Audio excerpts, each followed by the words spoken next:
Queridos irmãos e amigos, queremos saudar a todos com a paz do Senhor Jesus nessa noite, também aqueles que nos acompanham pela internet.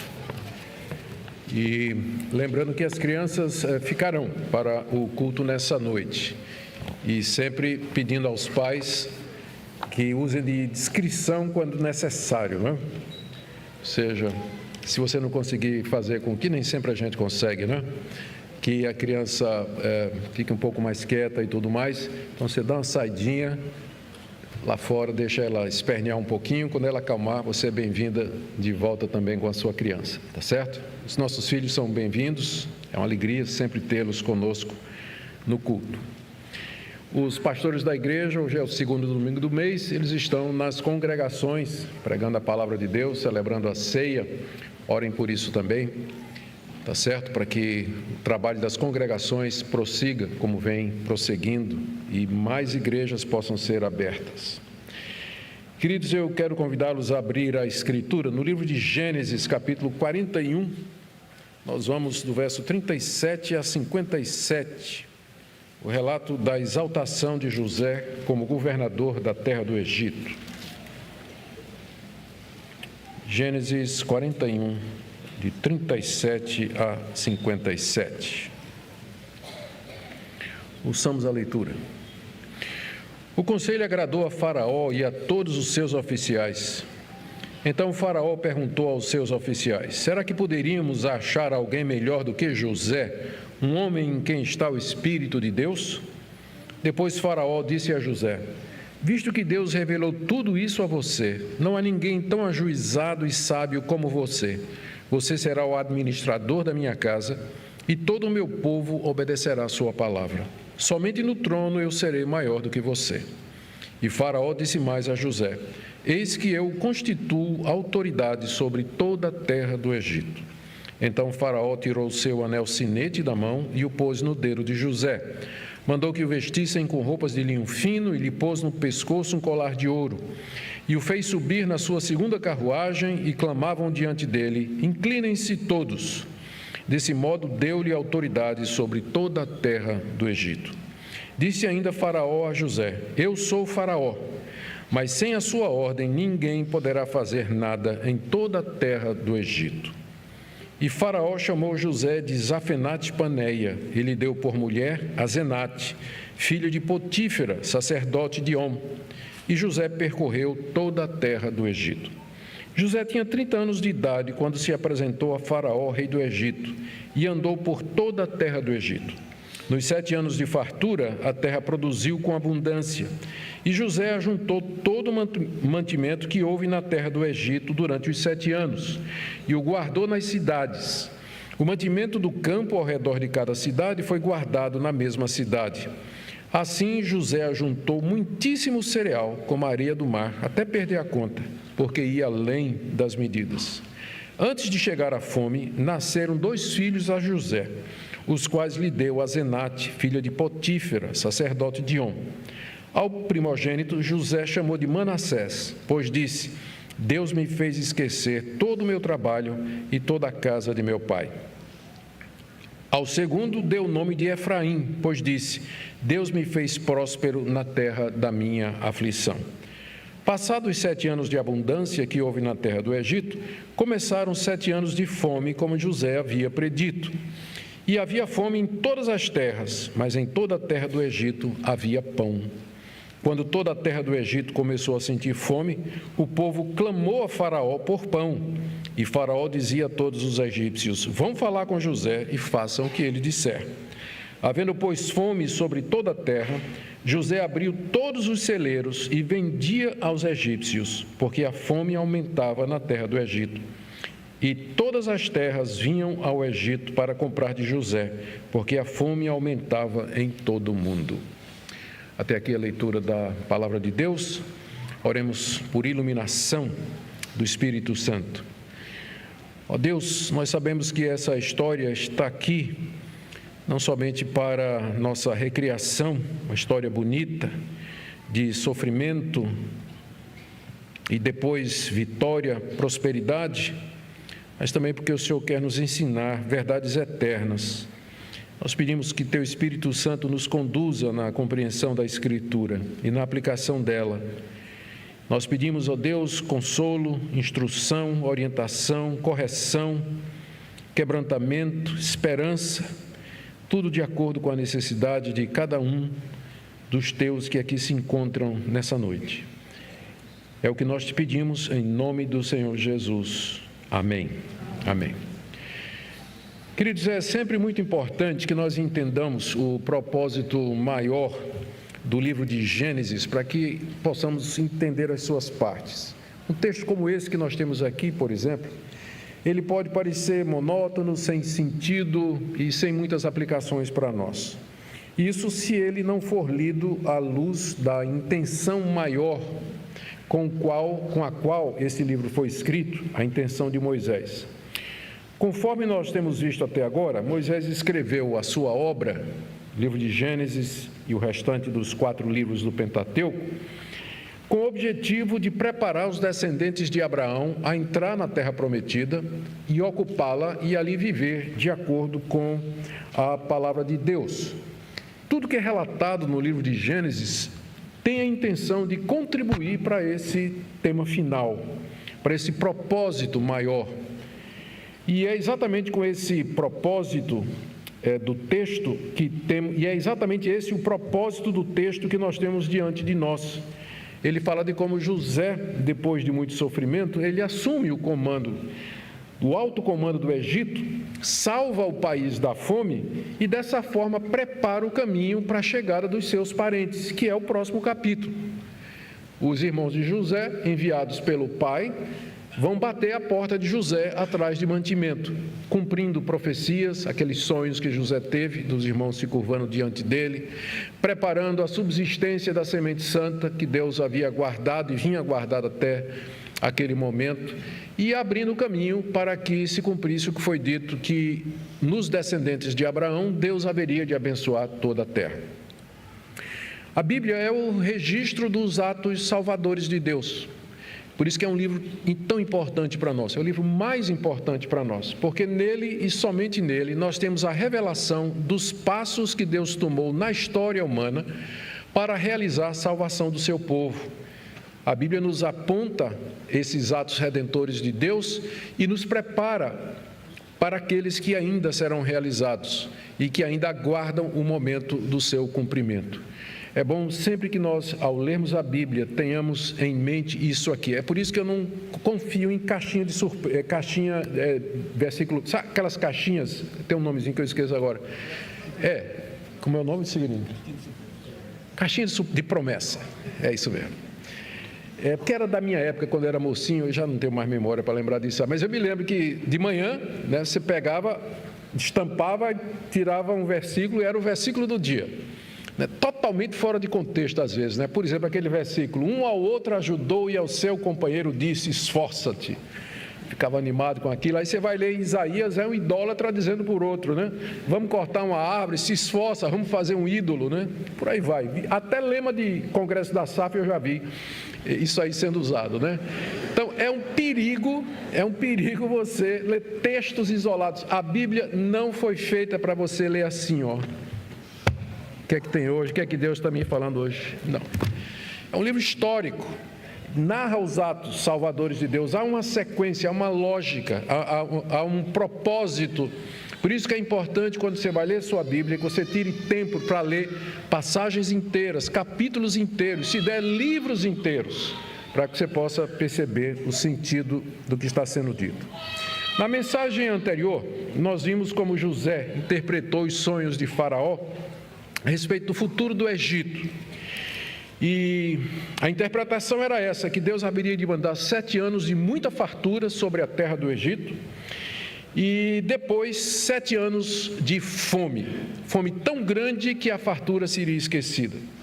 E José, então, sem maiores pretensões, na sua simplicidade, na sabedoria que Deus lhe havia dado, ele aconselha Faraó a que colocasse sobre todo o reino um administrador sábio, para que pudesse, durante os anos de fartura, guardar, armazenar os mantimentos, os cereais, em celeiros grandes o suficiente, para que quando a fome chegasse, o Egito não estivesse desabastecido. Não somente os egípcios, mas também outros povos que porventura precisassem. Esse foi o conselho que José deu a Faraó depois de ter interpretado os sonhos que ele teve das vacas gordas e magras e depois das espigas cheias e das espigas mirradas. E aí então, impressionado pela sabedoria, pela prudência e pelo discernimento de José, Faraó o coloca no alto comando do Egito. Versos de 37 a 47, porque esse plano de José foi do agrado de Faraó e dos seus conselheiros, como diz o verso 37, a ponto de Faraó perguntar aos seus conselheiros, no verso 38, onde é que achariam alguém semelhante a José, porque era evidente que o Espírito de Deus estava sobre ele. A pergunta foi: será que poderíamos achar alguém melhor do que José, um homem em quem está o Espírito de Deus?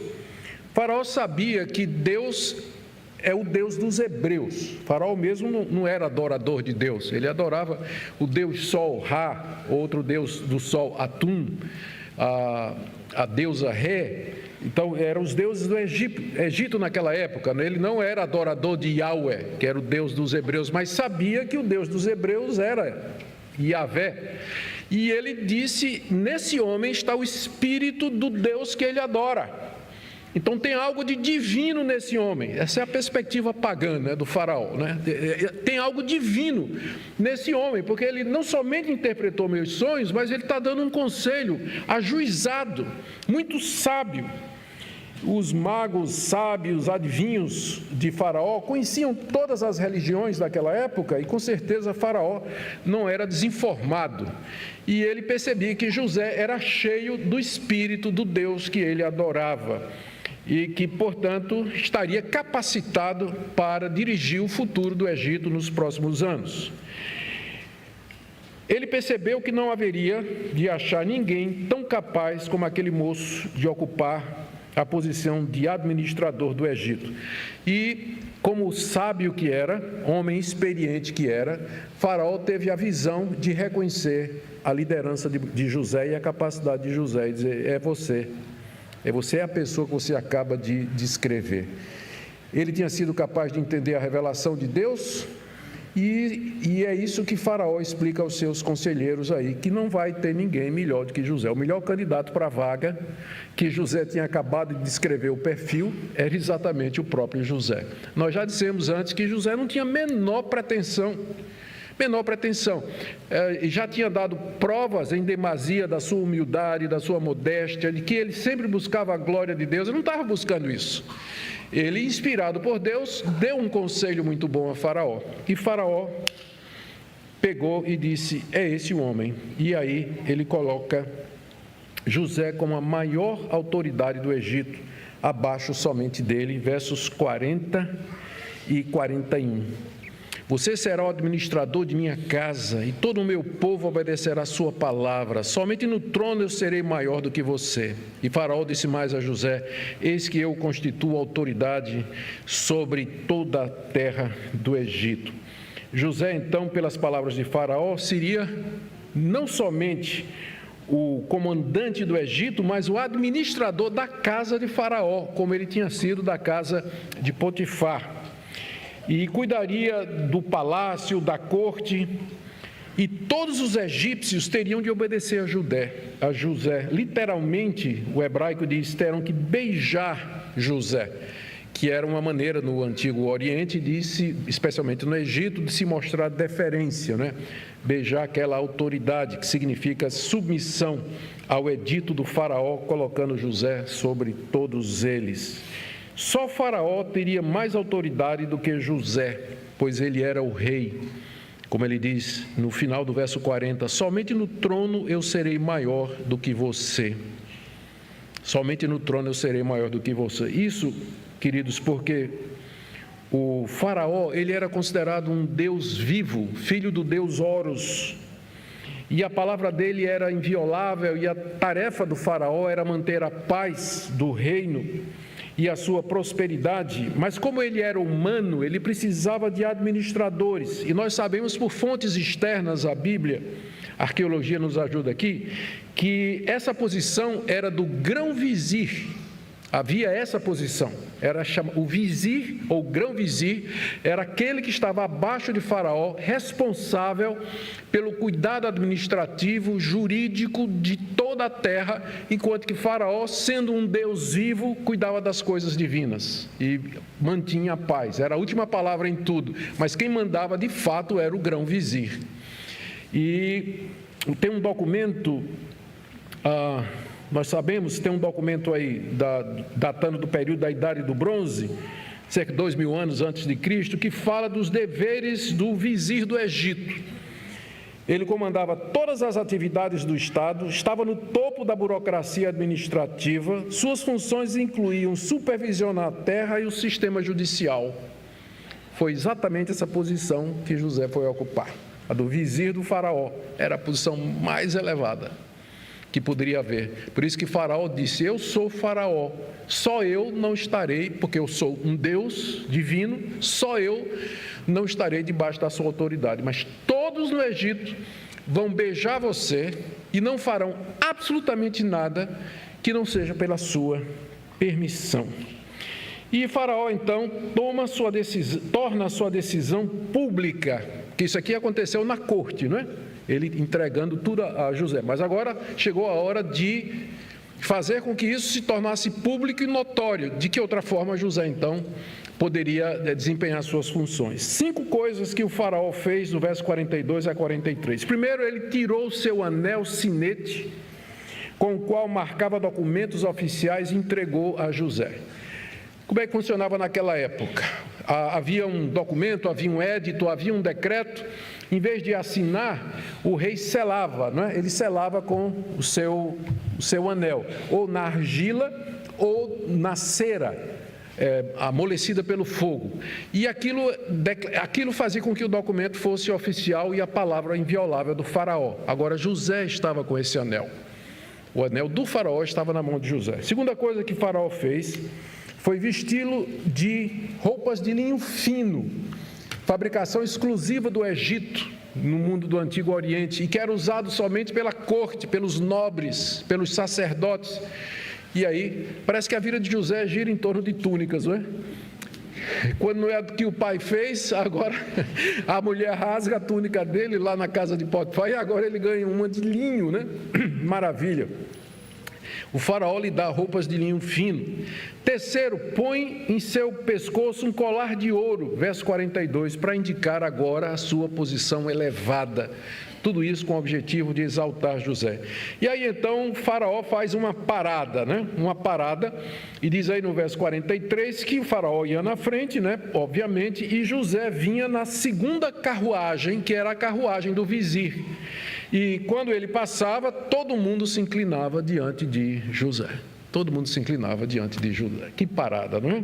Que maravilha. O alvo do faraó com isso era oficializar José para remover qualquer hostilidade da parte do povo contra ele, para que a autoridade dele fosse reconhecida. E assim, dessa forma, ele concede a José todo o poder do Egito abaixo dele. Verso 44. Disse ainda Faraó a José: eu sou o Faraó, mas sem a sua ordem ninguém poderá fazer nada em toda a terra do Egito. Alguns críticos da Bíblia diziam que essa história é inverídica. Como é que um escravo hebreu de 30 anos poderia se tornar o grão-vizir do maior império da época?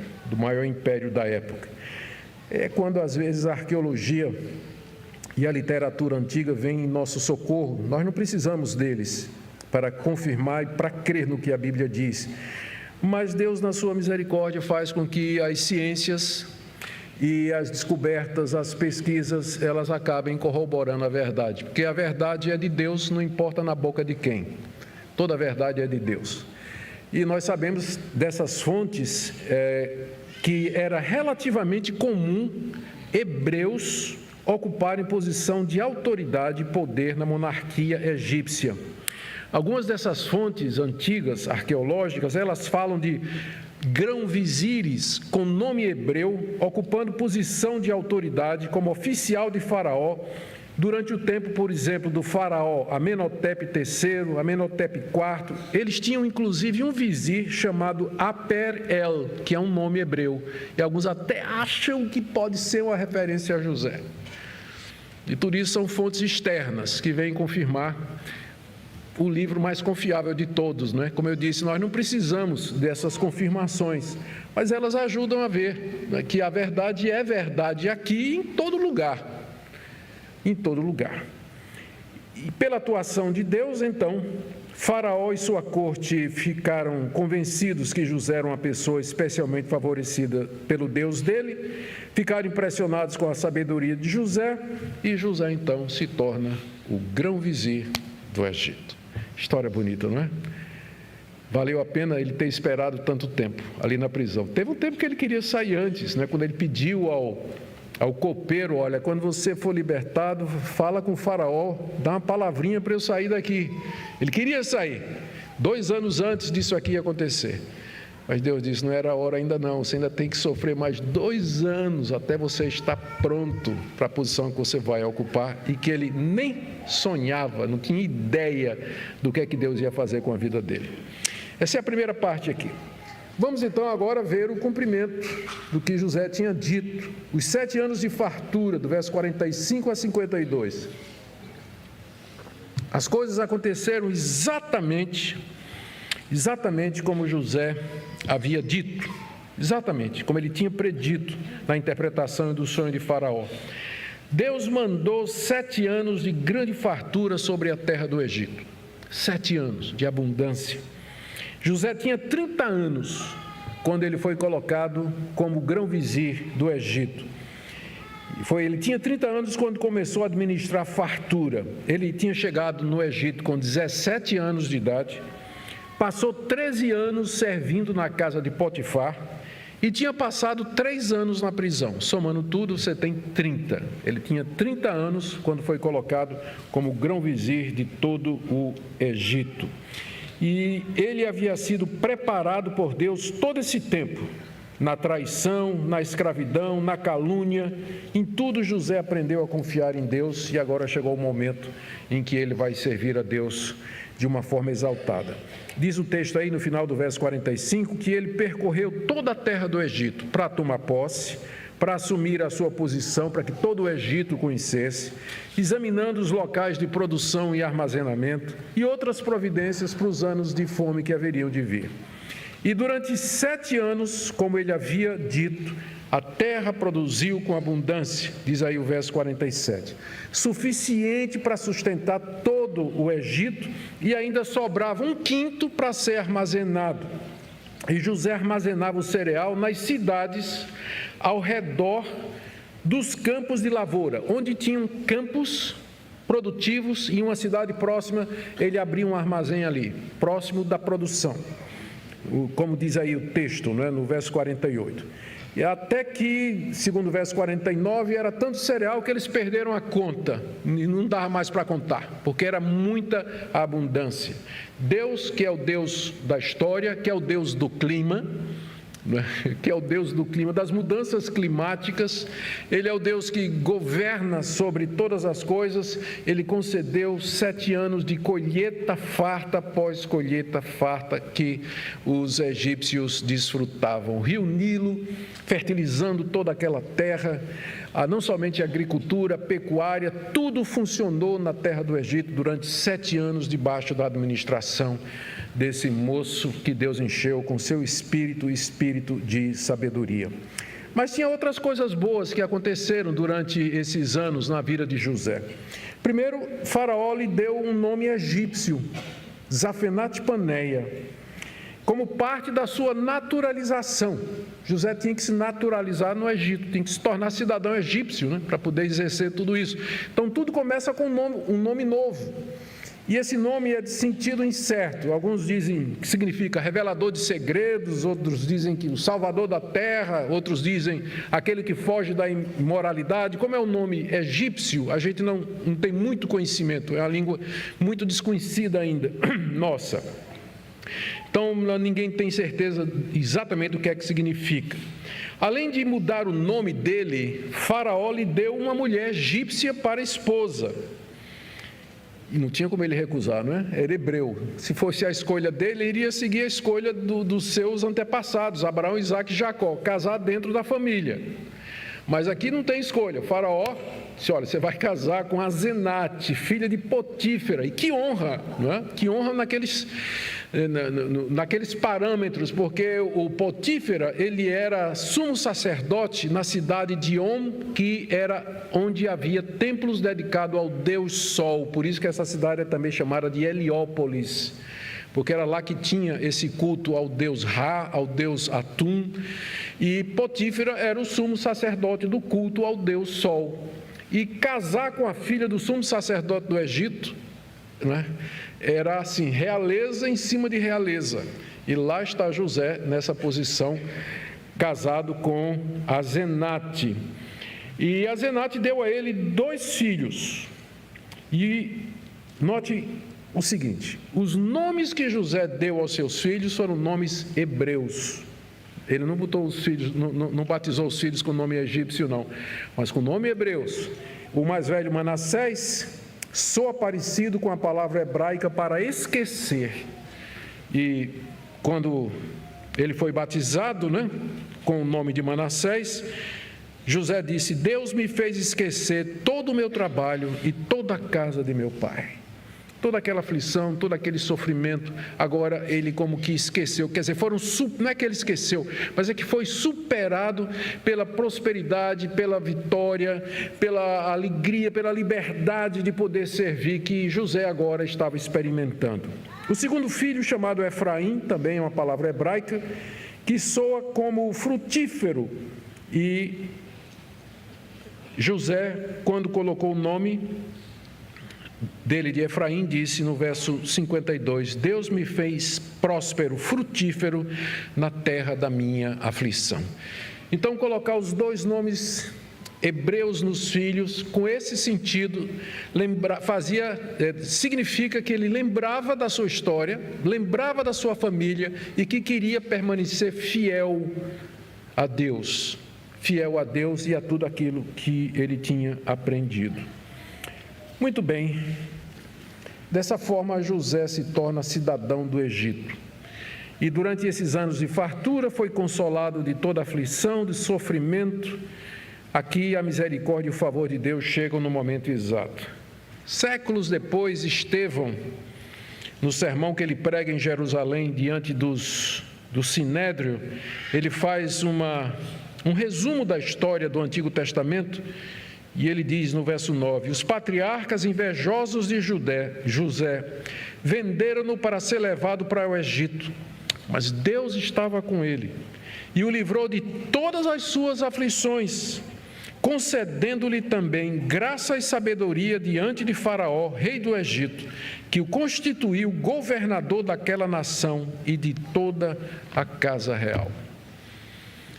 A história bíblica lembra da história de José, ou cita a história de José como sendo Deus fazendo com que José encontrasse favor e graça diante do Faraó, para que ocupasse aquela posição, para que os atos salvadores de Deus para a proteção do seu povo, da proteção da linhagem santa, para a chegada do Messias, tudo isso acontecesse.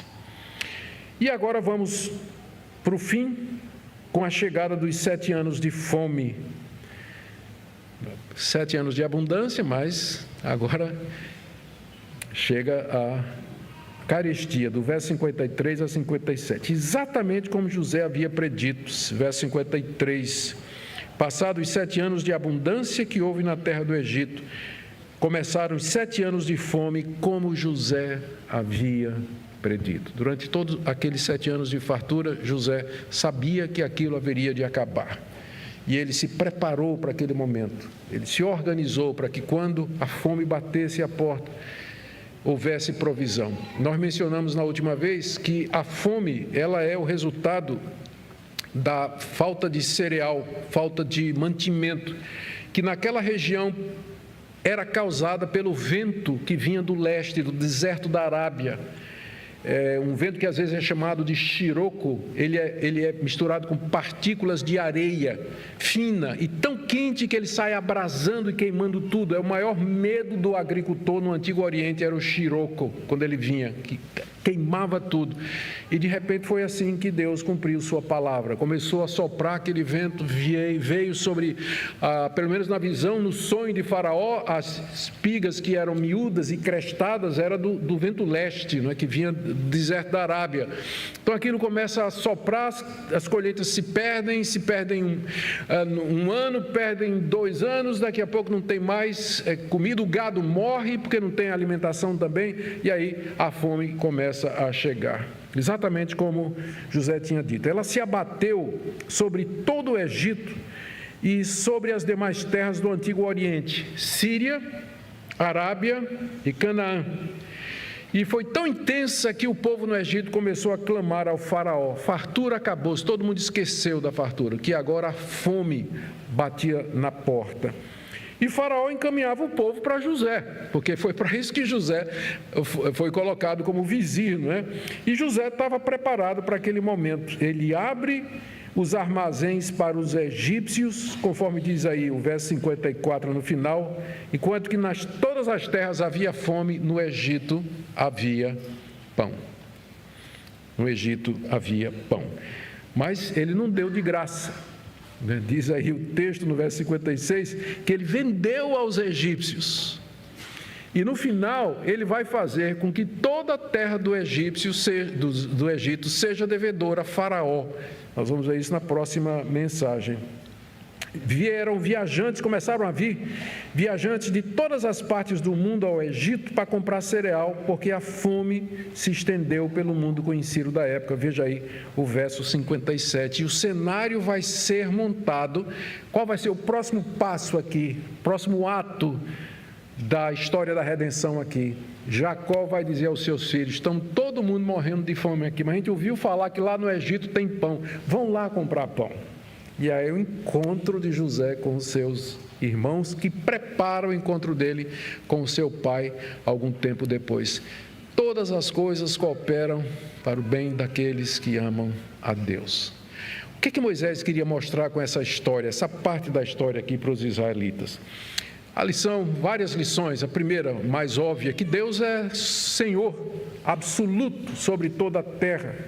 Ele é o único Deus verdadeiro, e os deuses das nações, como por exemplo os deuses do Egito, são deuses falsos.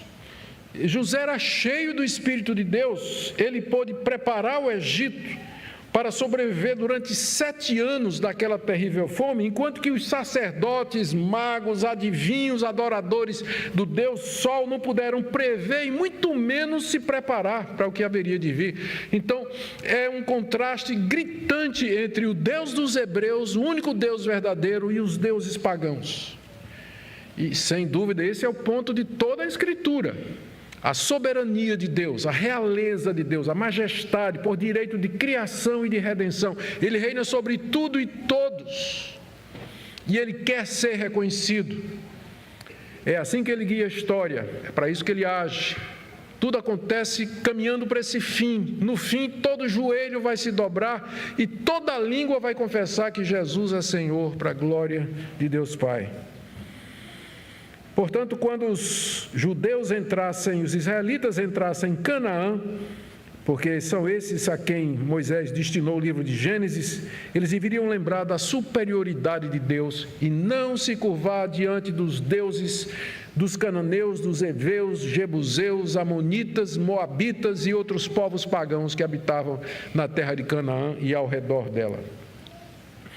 Segunda lição que Moisés quer trazer para os israelitas aqui é que Deus haveria de abençoar as nações através deles, assim como o Egito foi abençoado por José. Esse é um tema recorrente no livro de Gênesis, que começa no capítulo 12, quando Deus chama Abraão e diz: em ti serão benditas todas as nações da terra.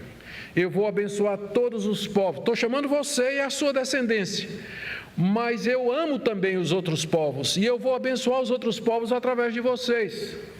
E foi o que aconteceu. Na história que temos lido até agora, Deus abençoando outras pessoas, nações inteiras, através dos filhos de Abraão. José agora abençoando todo o Egito e as nações do mundo. Tudo isso aponta para o descendente de Abraão, em quem a salvação eterna seria oferecida a todas as nações, aos brasileiros, a vocês e a mim. Jesus Cristo, filho de Abraão. Em Abraão, as nações da terra foram abençoadas mediante seu filho Jesus Cristo. A história de José é um protótipo disso. Terceiro ponto aqui que eu já citei, mas eu acho que vale a pena, que Deus é soberano sobre os eventos do mundo.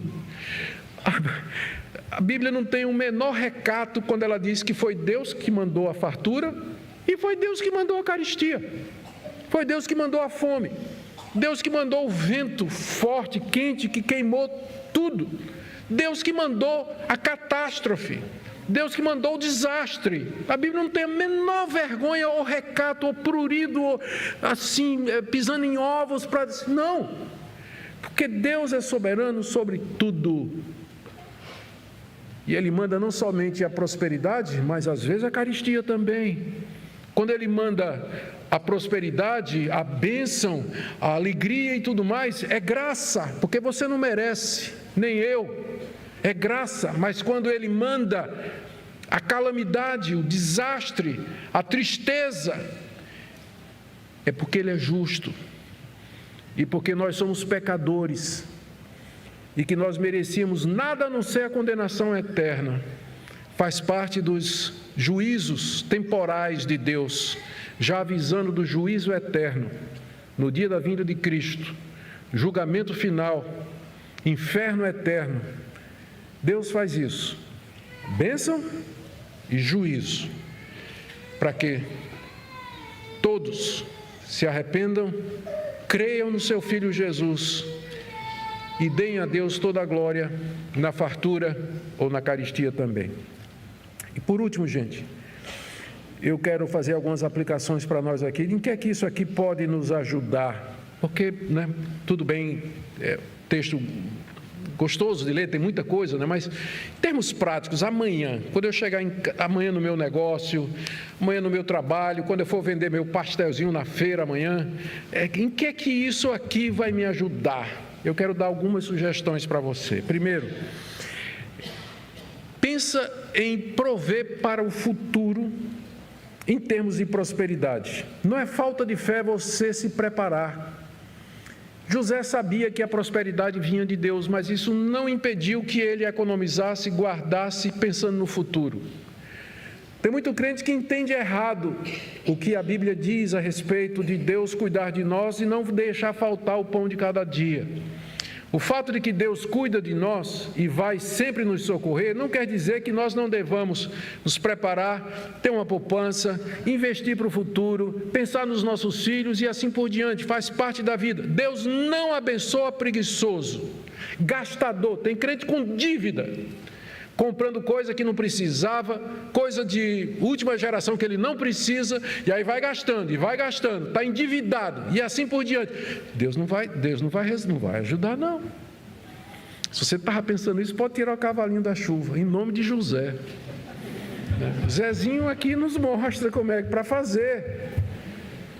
O fato de que Deus nos abençoa e cuida de nós, não quer dizer que Ele vai abençoar o gastador, falta de providente, Deus abençoa, dá o pão e gasta naquilo que não precisava, sem pensar no futuro. Aí quando chega a dificuldade, é um peso para os filhos, é um peso para parente, é um peso para um monte de gente, para os pais e assim por diante. Eu creio que essa é uma lição que a gente pode tirar daqui.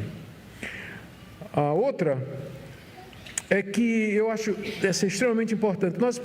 Você pode servir a Deus num ambiente hostil sem perder a fé. Queria que você pensasse agora em José, um moço de 30 anos, hebreu, adorador do único Deus verdadeiro, na corte do rei Faraó.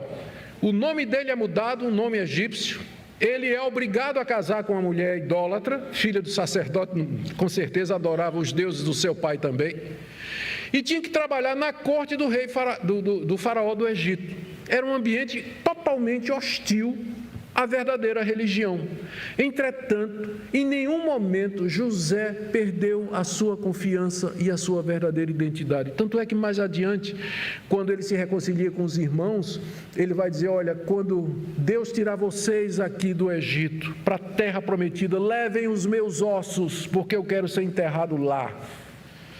Era um homem de fé. Você pode servir a Deus na repartição pública, na escola, no seu trabalho, na sua empresa, no hospital onde você está cercado de gente incrédula, gente imoral, gente da boca suja, gente que dá cantada, gente que oprime, que é injusto, mas você pode permanecer, ninguém vai arrancar a sua fé de você. Eles podem mudar o seu nome e te dar uma mulher idólatra, como o faraó fez, mas eles não podem arrancar a sua confiança em Deus.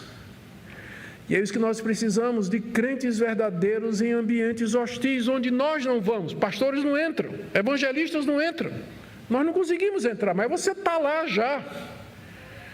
E você pode dar testemunho da sua fé, sem se corromper, sem jogar o joguinho deles. Você pode servir, como Daniel, que serviu a 3 imperadores de 3 grandes impérios e nunca corrompeu a sua fé. Terceira coisa que eu queria trazer, terceira coisa que a gente pode aprender disso aqui, é que, com frequência, depois do sofrimento, Deus traz a prosperidade e o alívio, como fez com José.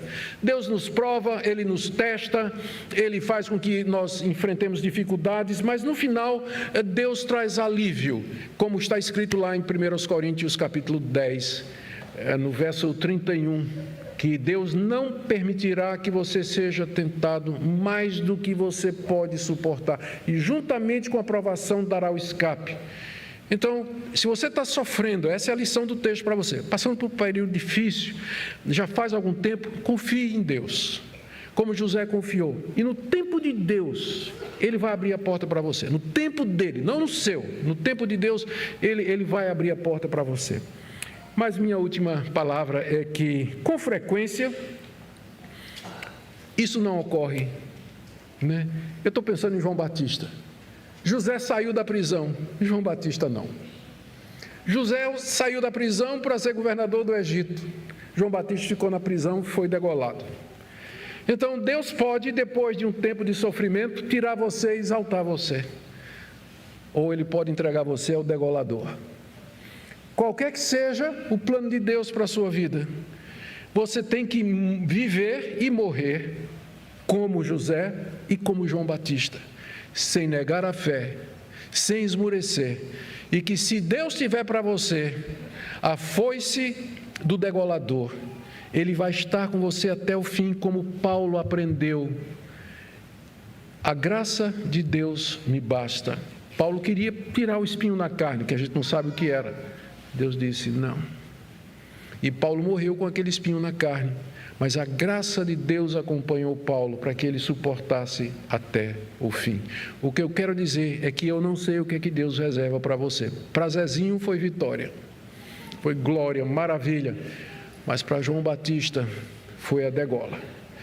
É o mesmo Deus. Eu não sei o que Ele tem para você, mas o que quer que seja, confie que Ele vai estar com você e que Ele vai cumprir todas as suas promessas. Amém? Vamos ficar em pé, gente.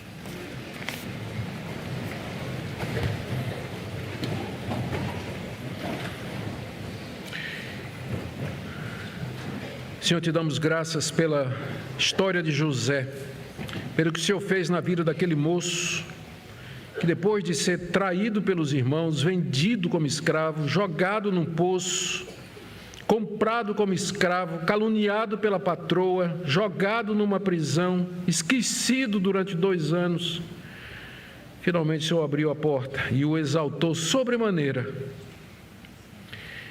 Nós sabemos que compete a Ti, está na Tua soberania, fazer isso com quem o Senhor quiser.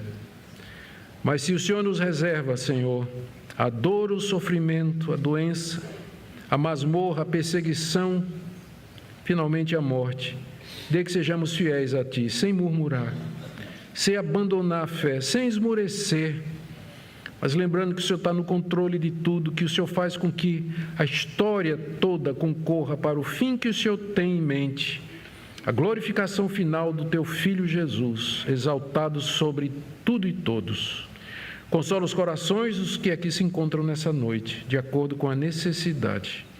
É o que nós pedimos em nome de Jesus. Amém.